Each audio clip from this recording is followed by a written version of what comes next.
சைவ சாப்பாடில் சாம்பாருக்கு அப்புறம் நம்ம மனசில் இடம் பிடிச்ச ஒரே குழம்பு பார்த்திங்கன்னா அந்த வத்த குழம்பு தாங்க. அப்படியே அந்த அப்பளத்தை ஒரு நொறுக்கு நொறுக்கி அந்த குழம்போடு போட்டு சாதத்தையும் போட்டு பிசைஞ்சு அப்படியே சாப்பிட்டு பாருங்கள், செம்மையாக இருக்குங்க. ஆளுக்கு ஒரு 2 ரூபா வாங்கிக்குவாங்க.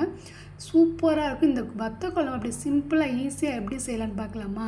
செம்ம சூப்பராக இருக்கும். ஆளுக்கு 2 ரூபா வாங்கி சாப்பிட்டுக்கோங்க. அப்படியே கொஞ்சமாக நல்லெண்ணெய் ஊற்றிக்கோங்க. நல்லெண்ணெய் ஊற்றி செய்கிறப்ப தாங்க அந்த வத்த குழம்பு அவ்வளோ டேஸ்ட்டாக இருக்கும்.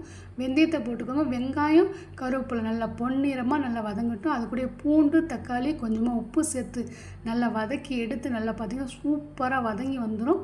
அதுக்கப்புறமா நம்ம வத்தையெல்லாம் எடுத்து கொஞ்சமாக சுடு தண்ணி ஊற்றி போட்டு அதில் ஒரு 10 நிமிஷம் போட்டு வச்சு அதுக்கப்புறமா போட்டுக்கோங்க.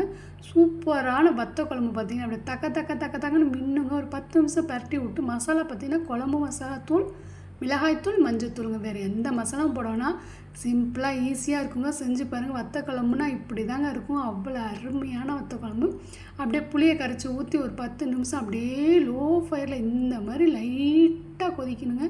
கொதித்து வந்ததுக்கப்புறம் பார்த்தீங்கன்னா செம்ம சூப்பரான வத்த குழம்பு ரெடி ஆயிரும். நீங்களும் செஞ்சு பாருங்கள். பிடிச்சிருந்தால் லைக் அண்ட் ஷேர், சப்ஸ்கிரைப் பண்ணுங்கள், சப்போர்ட் பண்ணுங்கள். நன்றிங்க.